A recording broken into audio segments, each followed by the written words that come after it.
What is good, everybody? Welcome back to Red Seat Radio. My name is Corbin, and today is the official 13th day of the MLB lockout. There has not been a single baseball transaction in 13 days, and I don't know about you guys, but I'm starting to feel the effects of it hard.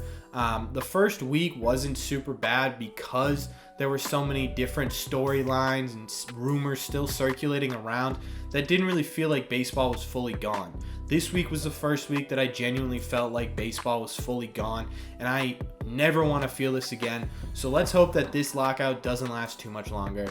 Either way, this channel still has some content to talk about, and today we are going to be talking about one of, if not in my opinion, the most underrated free agent in this class. He's been linked to the Red Sox multiple times, and honestly, some places are even saying it would be the perfect fit. I'm going to discuss it all with you guys right here, right now. But before I do me a favor. If you're new here, hit that subscribe button. If you're returning or you're new here, do me a favor and hit that like button as well. Thank you for clicking on this video. Let's get into it. The player I want to talk about today is the Colorado Rockies shortstop, now free agent, Trevor Story. In my opinion, he's one of the most criminally underrated players in the league. And I don't know if this has to do with there being such tremendous talent at shortstop, or because his free agency happened to fall in with one of the biggest and best free agent classes we've seen in a very long time. But either way, I think he's wildly underrated. He has a career average of 272 with 158 homers, 450 RBIs, and an OPS of 863. He has 2 Silver Slugger awards, both coming back-to-back in 2018 and 2019, and he was the NL Stolen Base Champion in 2020. The reason this is such a controversial pickup for anyone who is not the Colorado Rockies is because it is notorious that anyone coming out of Colorado hits terribly their first year out. With Colorado's stadium being so highly elevated, all those curveballs that don't curve a lot there, all those fastballs that when hit travel just that little bit further, some of your stats can end up getting blown up, and it's been a problem for players who do really well there, sign big contracts, go somewhere else, and then don't do anything. Now, obviously, there are exceptions to that rule. You can look at Nolan Arenado as the most recent one, but not every player is Nolan Arenado. So the problem for Trevor Story is that he needs to prove himself outside of Coors. And in 2021, he did not really do that. At home, he had a 296 batting average with a 365 on base, 11 home runs, and 47 RBIs.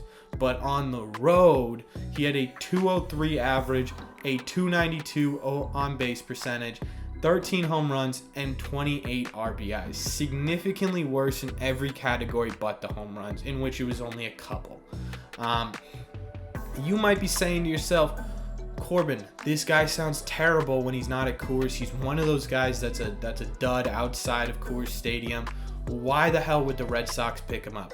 And I will tell you why right now. Now, the reason the Red Sox should get Trevor Story and could get Trevor Story is because Trevor Story needs what is called a prove it year. A year where he goes out and he proves everybody wrong on whatever it is that they're saying he can't do. In this case, it's hit literally anywhere but Coors Field. Now, the Red Sox could go out, they could get him for 2, 3, 4 years, not a ton of money because he's just looking to be able to prove himself and then go back out into the market, and they could use that as a low risk, high reward situation because he's going to be playing his ass off trying to prove to everybody that he is a fantastic player outside of that. And honestly, in my opinion, if this goes well, Trevor Story is the second or third best hitting shortstop in the entire game. Plus, he's got fantastic defense over there, and you could plug him in at second base. He plays second base. This would allow you to free up some funds to re-sign Devers, to re-sign Bogarts, to get Schwarber, to go out and maybe get Suzuki. You have a ton of more options when you grab Trevor Story. I know a lot of you guys are talking about Correa right now, but that limits your options a ton when you're signing those huge max contract deals. I don't think the Red Sox are going to be going after such a big contract guy, and Trevor Story might fit the perfect narrative for a 2-3 year loaner, just so we can get those big guys signed in and then be able to plug that hole at second base in a couple of years when you can figure out exactly where people go. I don't know. That's my opinion. I think Trevor Story is the right guy for the Red Sox. I really do think the Red Sox go out and they sign Trevor Story, but let me know what you guys think. Would you rather Correa over Trevor Story? Would you rather another player over Trevor Story? Let me know in the comment section down below either way. And thank you guys very much for clicking on this video. Before you head out, make sure that you're subscribed to the channel by hitting that subscribe button, and make sure you like the video. Both of them would mean a whole lot to me. They're free to you and they only take a couple of seconds. Thanks again, and I will see you in the next one.